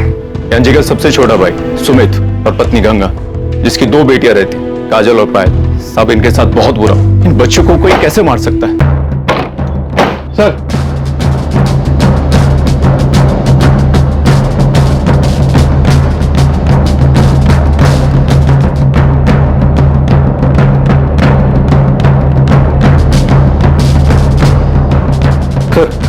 ये देखिए,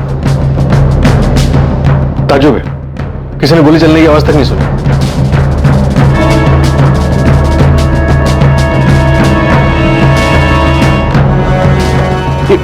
ये तो जिंदा है। एम्बुलेंस कहाँ है? कॉल कर दिया सर, रास्ते में आती हो। ये सब तुम्हारी बेवकूफी की वजह से हुआ। कहा था जोश में होश मत खोना। अरे तो क्या करता बाबूजी, हाथ में हाथ रख के बैठा रहता। अरे वो हमारे सामने हमारे बाप दादा का नाम इज्जत सब मिट्टी में मिला रहे थे। अब कुछ तो करना ही था ना। बस कुछ करने के चक्कर में अपना घर, अपना गांव, ये सब छोड़ करके छुपके भागना पड़ रहा है। मुझे तुम्हारी बातों में आना ही नहीं चाहिए था। तो शायद ये लड़की हमें कातिलों तक पहुंचा सके। बस ये मनाओ कि बच जाए। समझ में नहीं आ रहा तीनों लड़कियों को मारने की क्या वजह हो सकती। काजल और पायल, वो दोनों काजल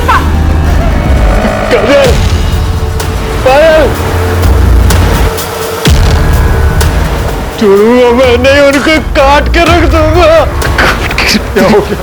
सुमित, सुमित, सुमित, क्या कर रहे हो? छोड़ो भैया, उनके किए की सजा मिलनी चाहिए। छोड़ो मुझे। मेरी बात सुमित, ये किसके बारे में बात कर रहे हैं? वो गजेंद्र सिंह चौहान और उसके बेटे मोहन के बारे में।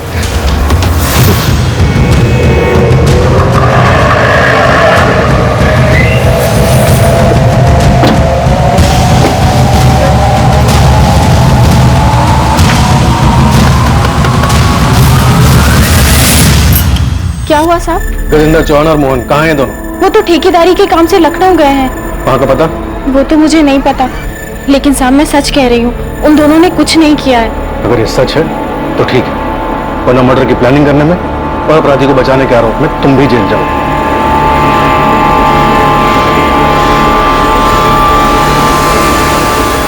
साले हमारी बच्चियों को मार के भाग गए सर। ये गजेंद्र की क्या दुश्मनी है आपसे? गजेंद्र चाचा और पिताजी के बीच में बंटवारा बहुत पहले हो चुका था, लेकिन अब वो हमारी ये जमीन भी लेना चाहते हैं। जब बंटवारा हो चुका था तो वो आपकी जमीन पर हक कैसे जमा रहे? घटिया लोग हैं सर, कहते हैं खानदानी जमीन है, खानदान में ही रहनी चाहिए। हमारे घर में 4 लड़कियां और 1 लड़का है। ज्ञान भैया की बेटी किरण की शादी के समय हमने अपनी जमीन का 1 टुकड़ा बेचा था। गजेंद्र चाचा जी चाहते थे घर की जमीन है तो वो हम उन्हें बेचे, पर वो बहुत कम दाम दे रहे थे, तो हमने वो जमीन किसी और को बेच दी। बस यही से वो लोग दुश्मनी पालकर बैठ गए। साहब, घर की औरतों को भी नहीं छोड़ा उन लोगों ने। मना किया था हमने, जमीन मत बेचो, लेकिन ये लोग सुनने थे। चाची हमें पैसों की जरूरत थी। अरे तो हम कौन सा जमीन भी के मांग रहे थे? पैसे दे रहे थे ना। हाँ, तो तुमको आधे दाम में जमीन बेच देते हैं। तुम्हारे बाप के हर काम में बाबूजी ने साथ दिया, उसका क्या? अब तुम लोग की पढ़ाई के लिए तुम्हारा बाप आया था तो डिग्री कराते हुए हमारे पास। अब तुम बात कर, तुम्हारे फालतू की बात कर रहा हूँ। फालतू की बात कर रहा हूँ। चाचा जी रोके नहीं, ये लोग क्या कर रहे हो? आप लोग जानते हैं आप लोगों की मांग कर रहे थे, इस तरह मार पीट करके क्या मिलेगा? चाचा जी रोके नहीं, चाचा जी। मोहन छोड़ दो, मोहन छोड़ दो, आपने पुलिस कंप्लेंट क्यों नहीं की थी? साहब, अग्रवाल सबको पता है। गजेंद्र चौहान उसके बेटे नहीं किए सर? हाँ साहब, गुड्डे लेके घुस गए और घर की औरतों के साथ भी धक्का-मुक्की की। हमें बहुत डर लग रहा है, कमीने लोग हैं, वो किसी भी हद तक गिर सकते हैं।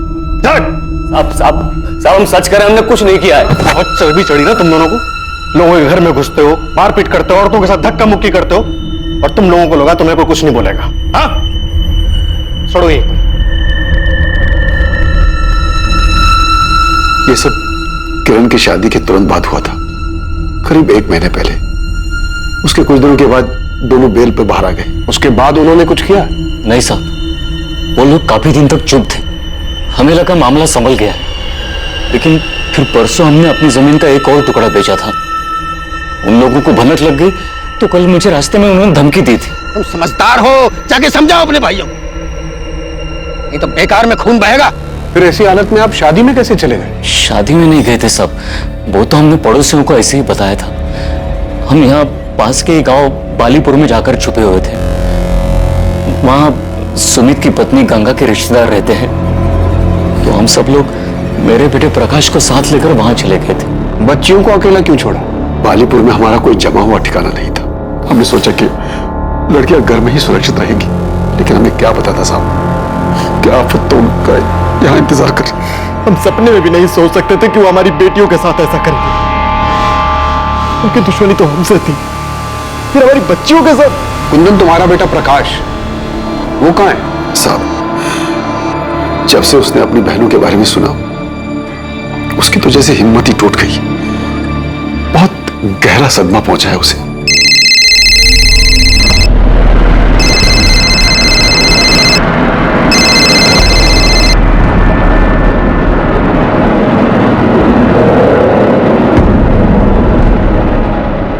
अरे प्रकाश, खाना तो खाकर जा बेटा। अरे नहीं माँ, मैं बाहर खा लूंगा। अरे थोड़ा तो खा। ये लड़का भी ना, हटो पायल। चल सुमन, ले तू खा ले। अच्छा, बेटे ने मना कर दिया तो हमें खिला रही हो? क्यों, तुम लोगों को कभी खिलाती नहीं क्या? मैं ऐसे बोल रही हो? वैसे माँ, जो भी कहो, तुम्हें ना सबसे ज्यादा प्यार प्रकाश से है। वो तो है। देखो, तुम लोग किरण की तरह शादी करके ससुराल चले जाओगे तो बुढ़ापे में मुझे मेरा बेटा ही काम आएगा ना। जितना बेटा बेटा करना है कर लो, लेकिन बुढ़ापे में ना बेटे ही साथ देती है ना? चाची, क्या हो गया चाची? देखना मेरी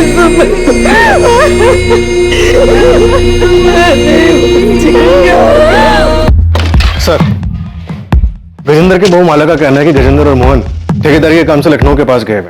मैं दोनों के फोन ट्राई कर रहा हूँ लेकिन वो स्विच ऑफ है। उनकी लास्ट लोकेशन ट्रैक करो, पता करो वो कहां की थी। सर, सुमन के घर से मिला है।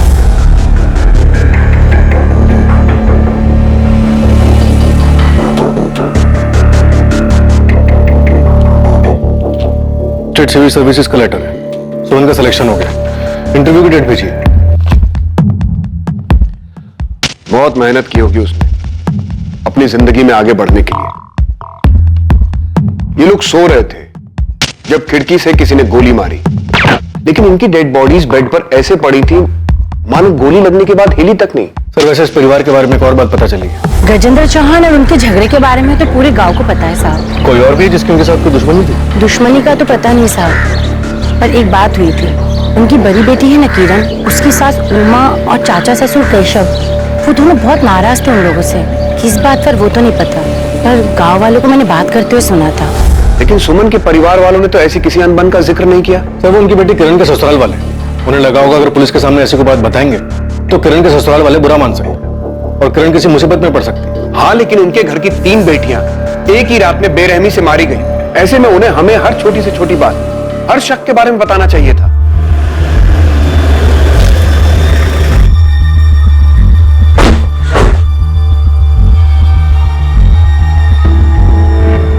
कहाँ है प्रकाश? ना फोन उठा रहा है, ना मैसेज का जवाब दे रहा है।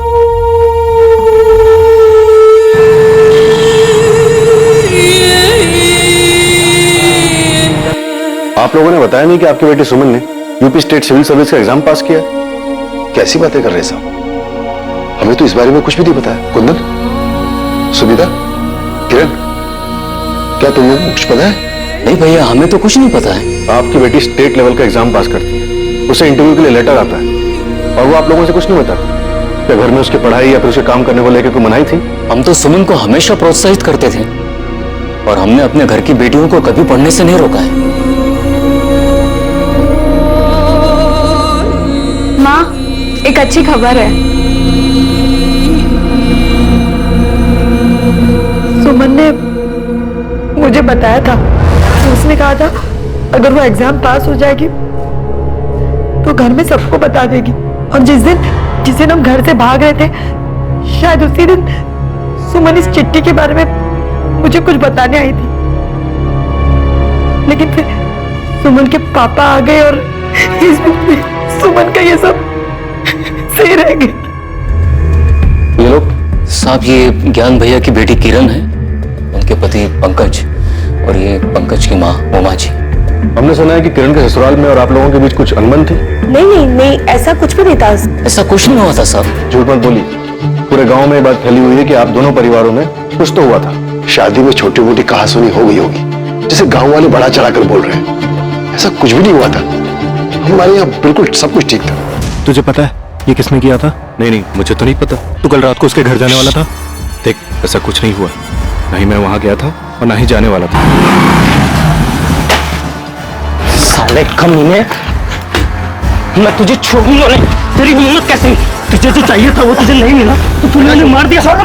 आग तो तूने, मैं नहीं छोड़ूंगा। प्रकाश, क्या कर रहा है? मैं नहीं मारो ना उनको, छोड़ दे। हटो यहाँ से। प्रकाश, छोड़। Hello, police station.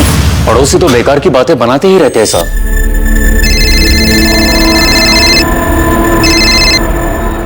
Hello sir, मैंने कुछ नहीं किया है। सर ये साला झूठ बोल रहा है। सर इसने ही मारा, इसने मारा। क्या है ये सब? हमें कुछ नहीं पता सर। हम तो बस इतना जानते हैं, काजल और पायल मयूर मैडम गांव में ट्यूशन पढ़ने जाती थी, शाहीपुर गांव। सर राहुल मेरा बेटा है, लेकिन मुझे नहीं पता कि प्रकाश को क्या हुआ है।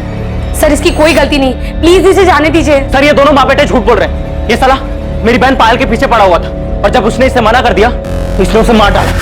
पूरा दिन थकावट करेगी। ए पायल रुक ना, ये देख मैं तेरे लिए कार्ड लाया। मुझे कोई कार्ड नहीं चाहिए। अरे भाव क्यों खा रही हो? देखो मैं तुम्हें बहुत लाइक करता हूँ। राहुल बेकार की बातें मत करो, जाने दो हमें। पायल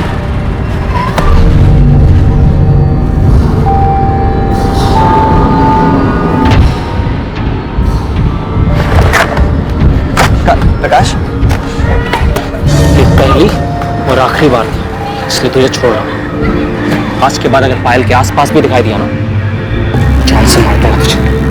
सर ये झूठ बोल रहा है, मैंने कुछ नहीं किया है। साले झूठे, झूठ बोल रहा तो तुम ऐसे नहीं सुधरोगे, लेके जाओ लॉकअप में। अरे जा।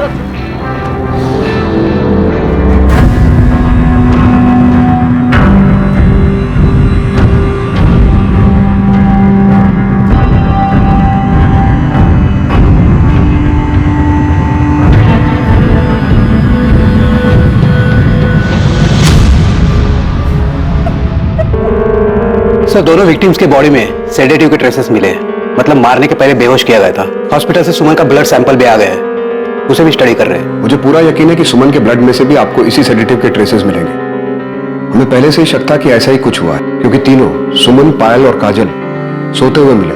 गोली लगने के बाद भी उनकी बॉडी में कोई मूवमेंट नहीं हुआ था, क्योंकि उन्हें बेहोशी में मारा गया था। सर मौत का टाइम रात में 12 से 2 के बीच का है, और बॉडी पर गोली का इम्पैक्ट देखकर ये बात साफ होती है कि गोली जान लेने के इंटेंशन से बहुत करीब से मारी गई थी।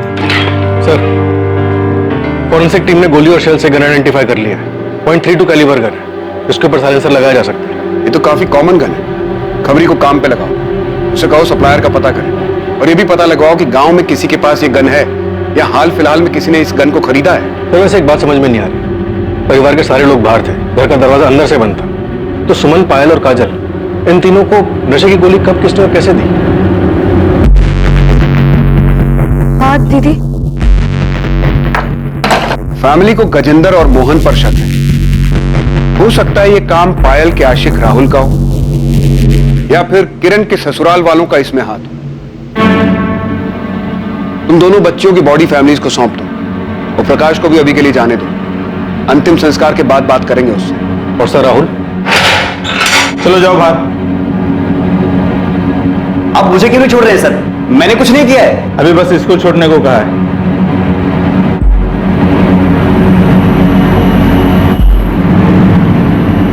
सुमन, कहीं जाने की जरूरत नहीं। क्यों? मैं क्लासेस जा रही हूँ। कहा ना कहीं नहीं जाना। प्रकाश, ये अचानक क्या हो गया तुझे? बस माँ, बहुत पढ़ लिया इन लोगों ने, अब घर की बेटियां घर में ही रहेंगी। क्या बोल रहा है तू? क्या हो गया? बाहर लड़के छेड़ते ही नहीं। आप लोग क्या चाहते हैं, हमारी और बेइज्जती हो? बेइज्जती इनकी वजह से नहीं, तेरी वजह से हो रही है। खुद पढ़ाई लिखाई छोड़कर बैठ गया है, और जो पढ़ रहे हैं उनके पीछे पड़ा हुआ है। इन्हें कोई कुछ बोलेगा तो मैं देख लूंगा।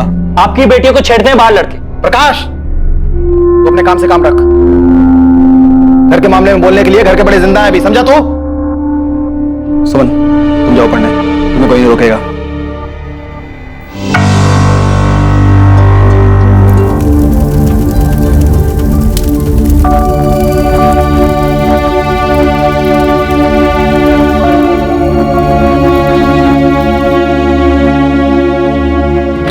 सर, गजेंद्र और मोहन की कॉल लोकेशन डिटेल्स आ गई। ये दोनों कल सुबह तक यहीं सूलीगंज में थे, और सुबह 6 बजे के बाद से इन दोनों का फोन स्विच ऑफ जा रहा है। तो माला झूठ बोल रही है। माला का फोन सर्वेलेंस पे डालो, किसी दूसरे नंबर से वो माला से बात करने की कोशिश जरूर करेंगे। सर क्या मैं अंदर आ सकती हूँ? सर अस्पताल में मैं सबके सामने कुछ बोल नहीं पाई, लेकिन सर आपको जो कुछ भी पता चला है वो सब सच है। किरण, जो बोलना है साफ साफ बोलो। सर असल में मेरे ससुराल वाले, खासतौर से मेरे चाचा ससुर केशव चौहान, वो मेरे मायके वालों से काफी गुस्सा थे। उनके बीच में काफी बड़ा झगड़ा हुआ था। किस बारे में? सर अभी 1 महीने पहले ही मेरी शादी हुई है, और शादी के समय दहेज के पैसों को लेकर कुछ अनबन हो गई थी। कुंदन चाचा ने मेरी सास को पैसे देने का वादा किया था, लेकिन शादी के समय तक मेरे घर वाले वो पैसे जुटा नहीं पाए थे। मेरी सास और केशव चाचा ने शादी के कुछ दिन पहले घर आकर बहुत बड़ा हंगामा किया था। हमसे गलती हुई है, इसके लिए हम माफी भी मांग रहे हैं। हम ये नहीं कह रहे हैं कि हम पैसे नहीं देंगे, जो हमने वादा किया है हम जरूर पूरा करेंगे। शादी के खर्च में थोड़ी सी मुश्किल हो रही है। हाँ तो एक काम करते हैं, आपका खर्चा कम कर देते हैं, ये शादी तोड़ देते हैं। नहीं, ये क्या कह रही हैं आप? भगवान के लिए समझ गई। आप जैसा कहेंगे वैसा ही हो, लेकिन ये शादी मत तोड़िए। आखिर में मेरे पापा और चाचा ने पुश्तैनी जमीन का हिस्सा बेचकर दहेज के पैसे चुकाए।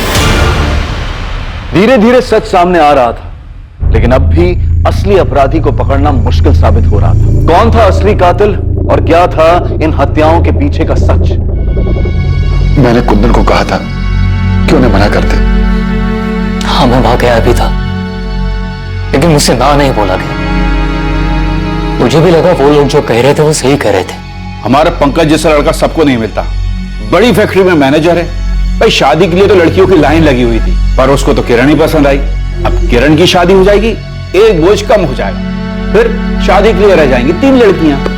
भाई साहब, आपकी किरण तो मानो बहुत ही भाग्यशाली है, और बेटी की खुशी के लिए 15 लाख कौन सी बड़ी रकम है। मैं जानता था अगर हमने पैसे नहीं दिए तो वो लोग रिश्ता तोड़ देंगे। अरे तोड़ देते तो तोड़ देते, क्या किरण को अच्छा लड़का नहीं मिलता? तुम्हें मेरी बात मान लेनी चाहिए थी। मानना तो मैं भी चाहता था भैया, किरण को अच्छा लड़का मिल भी जाता, लेकिन पंकज जितना अच्छा लड़का तो नहीं मिलता ना भैया। मैं तो चाहता था कि एक बार किरण का घर बस जाए। सोचा था पैसों का इंतजाम कर लूंगा। हमने उनकी बात मानकर शादी में इतना खर्च किया, सोचा कि वो लोग 15 लाख तो दे ही रहे हैं, पर आज देता हूं कल देता हूं करते करते शादी की तारीख आ गई। मैंने सोचा था उधार लेकर शादी निपटा दूंगा और फिर धीरे धीरे उधार चुकता होता रहेगा, लेकिन पैसों का इंतजाम नहीं हो पाया। और सर, तब ज्ञान भैया ने एक फैसला लिया और हमारी खानदानी जमीन का एक टुकड़ा बेचा और दहेज के पैसे चुकाए। उन लोगों का तो दिमाग खराब हो गया साहब। ये सारा किया धरा उनके रिश्तेदार का है। किसने किया ये तो हम पता लगा लेंगे, लेकिन जो दहेज का कीड़ा आप लोगों ने समाज में फैलाया है, अगर ये बात साबित हो गई तो इसके लिए सजा जरूर मिलेगी आप लोगों को।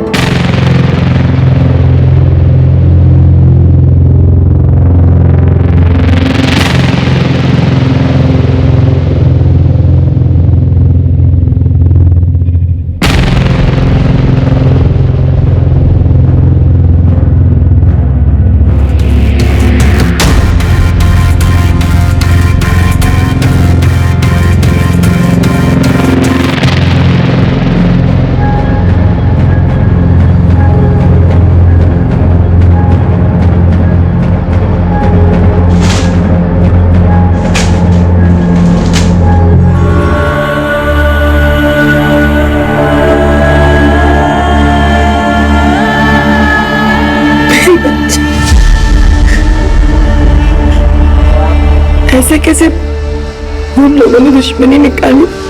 सुमन ठीक हो जाएगी, भगवान पर भरोसा रखो।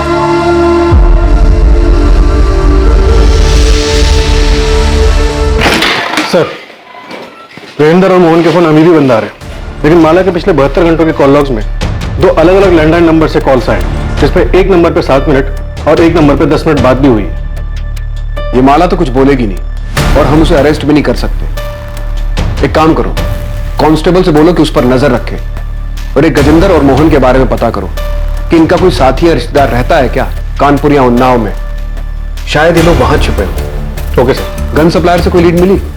पता चला कि गन किसने बेची थी यहाँ सूलीगंज में? अभी तक तो नहीं, लेकिन हम पता कर रहे हैं सर। ये केशव, उमा और पंकज तीनों के कॉल डिटेल्स निकलवाओ, और राहुल के भी, शायद कोई लीड मिल जाए।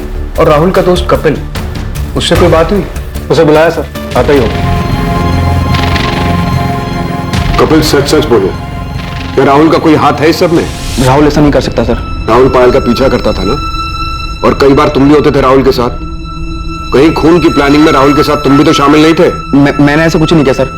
सर, एक बात सच है कि राहुल पायल को बहुत पसंद करता था और वो उसके पीछे पड़ा हुआ था, कि वो उसकी बात मानकर उसकी गर्लफ्रेंड बन जाए। देखो तुम यहाँ से चले जाओ, किसी ने देख लिया तो मेरा घर से निकलना भी बंद हो जाएगा। मैं चला जाऊंगा, लेकिन तू भी मुझे बोल दे कि तू भी मुझे प्यार करती है। प्लीज जाओ यहाँ से, किसी ने देख लिया तो हंगामा हो जाएगा। पायल, देखो तुम यहाँ से चले जाओ। अब इसके आइंदा आसपास भी दिखा ना तो पुलिस में कंप्लेन कर दूंगी। राहुल को बहुत गुस्सा आया था और अपनी बेइज्जती का बदला लेने के लिए उसने बहुत ही खतरनाक प्लान बनाया था।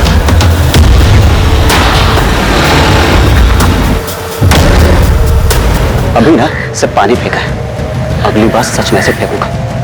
प्यार करता हूं तुझसे, समझ नहीं आता तुझे? दिमाग खराब हो गया तुम लोगों का? सिर्फ इसलिए कि एक लड़की ने मना कर दिया तुम एसिड फेंकने चले गए? सर वो पानी तो था सर। पानी तो था, लेकिन एक लड़की को डराने के लिए काफी था कि अगर वो उसकी बात नहीं मानेगी तो उसके ऊपर एसिड भी फेंका जा सकता है। कभी सोचा क्या गुजरती होगी उन लड़कियों पर? बस चल पड़े दोस्ती निभाने के लिए, ये नहीं सोचा कि किस ट्रॉमा से गुजरेगी वो लड़की। और क्या हुआ था? बस सर, और कुछ ही नहीं सर। कपिल, मैं तुम्हें पायल को हैरेस करने के जुर्म में लॉकअप में डाल सकता हूँ, तो सच सच बोल दो। सर वो उस रात राहुल पायल के घर जाने वाला था सर। तो सच में पायल के घर जा रहा है? हाँ, मैंने सुना है कि प्रकाश उस टैक्सी वालों को बोल रहा था कि आज पूरा परिवार शादी में जा रहा है। आज सही मौका है। लेकिन उसने तो तुझे ना कहा था। तो जब मुझे वहां देखेगी ना कि उसके 100 बार मना करने के बाद भी मैं उससे मिलने आया, तो वो समझ जाएगी कि मैं उससे सच्चा प्यार करता हूँ। लेकिन उसने फिर से मना किया तो मैं उसे समझा दूंगा कि प्यार जब जुनून बन जाए तो क्या होता है, उसे हाँ करना ही होगा।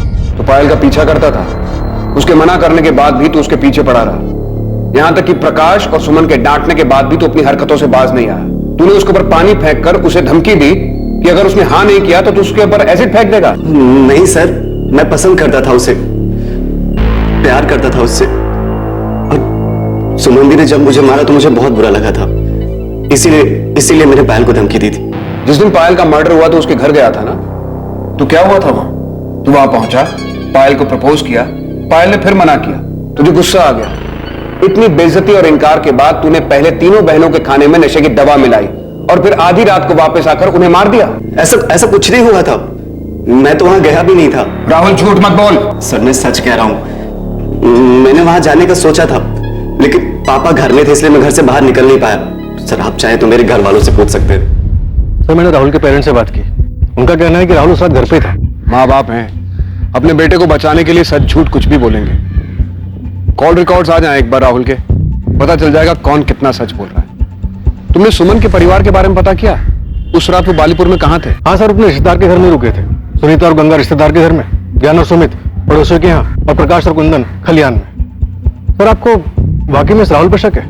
अक्सर इस उम्र के लड़के प्यार और ऑब्सेशन के नाम पर सही और गलत में फर्क नहीं कर पाते। पायल का इनकार राहुल बर्दाश्त नहीं कर पाया होगा और बदले में उसने पायल को मार दिया होगा। राहुल को सुमन पर गुस्सा तो था ही, क्योंकि सुमन ने उसे थप्पड़ जो मारा था, और वो काजल, वो कोलेट्रल डैमेज होगी। पूरे चांसेस हैं कि राहुल ने किया ये, लेकिन अभी श्योरिटी के साथ कुछ नहीं कह सकते। हेलो, ठीक है हम अभी आ रहे हैं। सुमित का फोन है, सुमन को होश आ गया, चलो।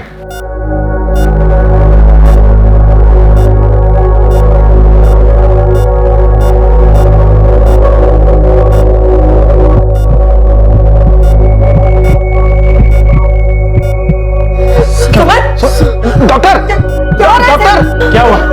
देखिए क्या हुआ? आप प्लीज सब बाहर जाएं। अभी तक ठीक थी डॉक्टर, क्या हुआ इसे? आप प्लीज सब बाहर जाएं। Sister injection.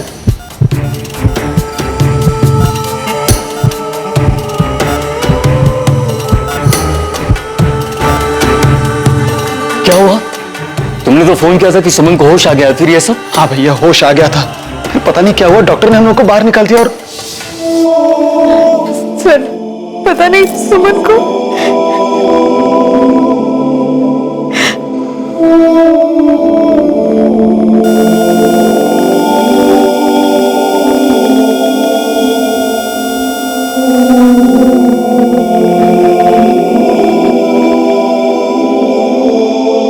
सुमन बहुत ही समझदार और दृढ़ निश्चयी लड़की थी। उसने अपनी निष्ठा और मेहनत से अपने सपनों को साकार करने का रास्ता भी खुद ही बना लिया था। लेकिन इससे पहले कि वो आगे बढ़ पाती, एक बुरे इंसान के भयानक इरादों ने उसके सपने, उसकी जिंदगी उससे छीन ली जिसकी वो हकदार थी। सुमन की मौत के साथ उसके परिवार की आखिरी उम्मीद भी बुझ चुकी थी, लेकिन पुलिस ने अब तक हार नहीं मानी थी। वो पूरी मेहनत के साथ हर एंगल्स को टटोल रही थी ताकि असली कातिल तक पहुंच सके।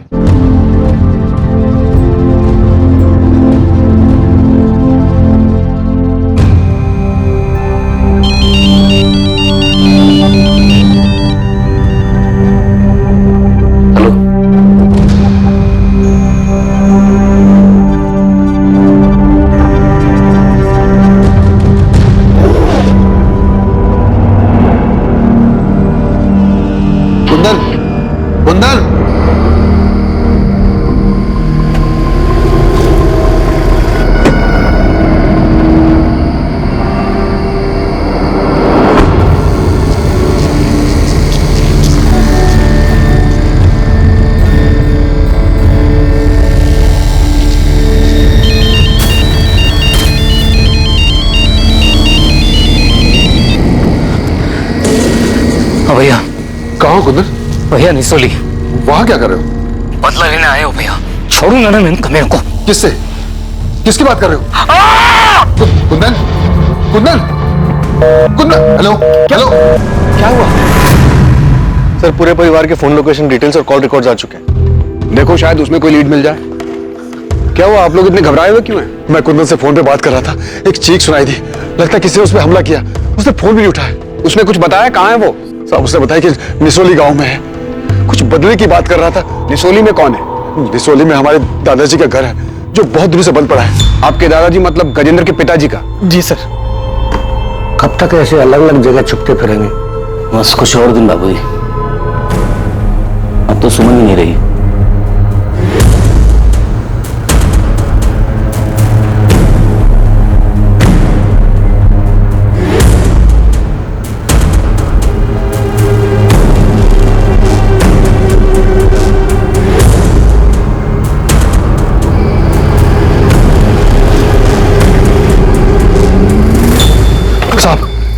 ये घर है साहब। आओ।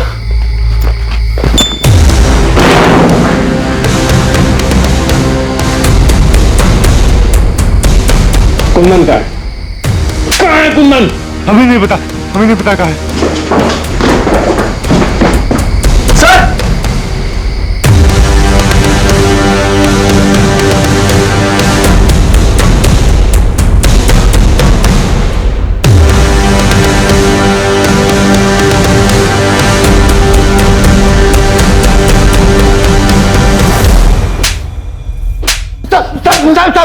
अरे हमने कुछ नहीं किया, सब कुछ नहीं किया। कुछ नहीं किया तो छुपे हुए क्यों थे?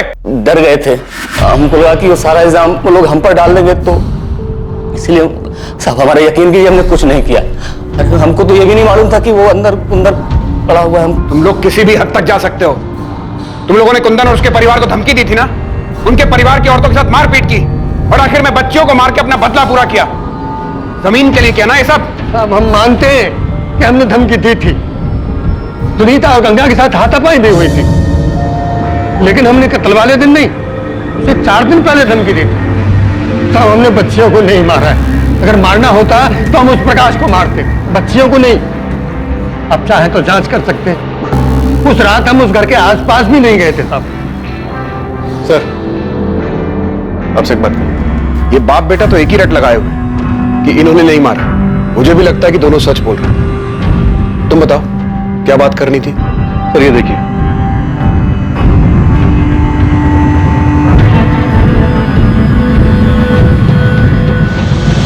बहुत घुमा लिया।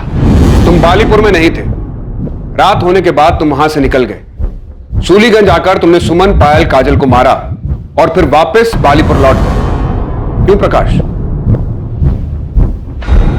जी आप क्या कह रहे हैं साहब? सर कहां गए थे तुम? वो देखो झूठ मत बोलना, हमारे पास तुम्हारी सारी डिटेल्स हैं। सर मैं तो बालीपुर जाना ही नहीं चाहता था, तो पापा ने बोला इसलिए मुझे जाना पड़ा। वही पास के गांव में मेरे एक दोस्त का घर है, तो देर रात में वहीं चला गया था। आपको पता था ये उस रात वहां पे नहीं था? ये तो आपके पास ही सोया था ना? मेरा बेटा ऐसा नहीं कर सकता। तो फिर कौन कर सकता है कुंदन? तुमने गजेंद्र और मोहन का नाम दिया, हमने उन्हें तोड़ा, लेकिन कुछ हाथ नहीं लगा। उसके बाद राहुल का नाम सामने आया, वहां से भी हम खाली हाथ लौटे। उसके बाद तुम्हें कॉल आता है यह खबर देने के लिए कि गजेंद्र और मोहन कहां छिपे हैं, और तुम क्या करते हो? यह बात तुम अपने भाई ज्ञान को नहीं बताते, पुलिस के पास नहीं आते, सीधा वहां जाकर अगवा हो जाते हो। हम जानते हैं तुम्हारे बेटे प्रकाश ने कुछ नहीं किया, वो उस रात सूलीगंज नहीं आया था, वो वहीं बालीपुर के पास के गांव में गया था, लेकिन उस रात तुम यहां आए थे। ये रही तुम्हारी फोन की लोकेशन डिटेल्स।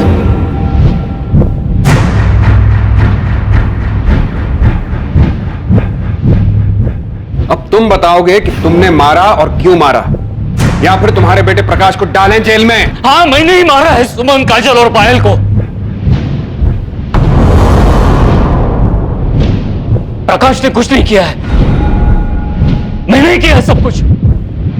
अच्छा प्लान बनाया था तुम, अपने घर की लड़कियों को मार दो और सारा इल्जाम अपने चाचा और उसके बेटे पर लगा। 20 अक्टूबर की रात को तो बालीपुर गया तो था, लेकिन 11 बजे के करीब जब तेरा बेटा प्रकाश अपने दोस्त से मिलने पास वाले गांव में गया, उसके जाने के आधे घंटे बाद तू वहां से उठकर करीब 12:30 बजे सूलीगंज आ गया, और यहां आकर तूने सुमन, पायल और काजल को गोली मार दी। उसके बाद रात 3 बजे तू वापस बालीपुर पहुंच गया, वहां जाकर सो गया। अपनी बेटी और भतीजियों को मारने के बाद तुझे नींद कैसे आ गई थी? तो मैं क्या करता? किरण की शादी में इतनी सारी जमीन बेचनी पड़ी थी, बाकी 3 लड़कियों की शादी में तो सब कुछ बेचा था। और फिर मेरे बेटे प्रकाश का क्या होता? उसके लिए क्या बचता? मैं समझ गया था ये लोग बेटियों के लिए कुछ ज्यादा ही भावुक हैं, उनकी शादी में तो ये कोई कसर नहीं छोड़ते, सब कुछ खत्म हो जाता। इसलिए मैंने तीनों को मार दिया। तो बेटे को जायदाद मिले इसलिए बेटियों को मार दिया? मेरा बेटा ही घर का नाम आगे ले जाने वाला है, एक बाप होने के नाते मैंने ऐसा किया। मैंने ही सबको कहा कि कहीं दूर जाकर छुप जाते हैं, और जाने से पहले मैंने ही सुमन, काजल और पायल के खाने में नशे की दवा मिला दी थी। प्रकाश गया तो मैं भी निकल गया और सूलीगंज आ गया।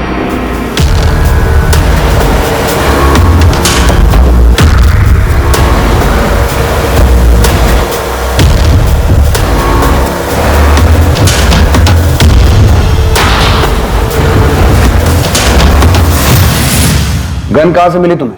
वो मेरा एक पुराना दोस्त है, उससे ही साइलेंसर वाली गन ली थी। और अब कहां है गन? वो गन मैंने गांव के पास वाले नाले में उसी रात फेंक दी थी। और तुम गजेंद्र और मोहन के पास कैसे पहुंचे? वही जो दोस्त है, मैंने उससे ही कहा था उनका पता करने के लिए। मैंने उसे कहा था गजेंद्र और उसके बेटे से बदला लेना है, क्योंकि उसने मेरी बच्चियों का खून किया है। मैं वहां से भैया को फोन करने वाला था, लेकिन भैया का फोन खुद ही आ गया।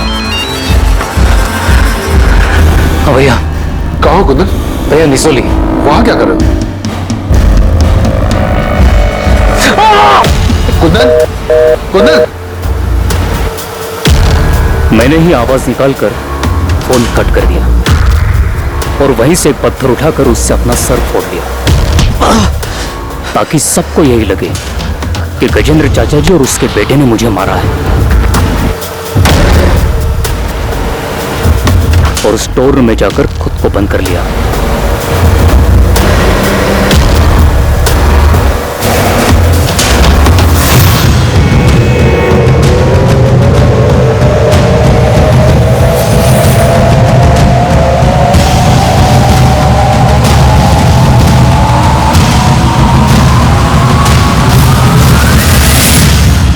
सुमन को इतनी बड़ी जॉब मिली थी, वो सिर्फ तुम्हारा ही नहीं, तुम्हारे पूरे परिवार का नसीब बदलने वाली थी, और बदले में उसके अपने पिता ने उसकी जान ले ली। बहुत अच्छा इनाम दिया उसे।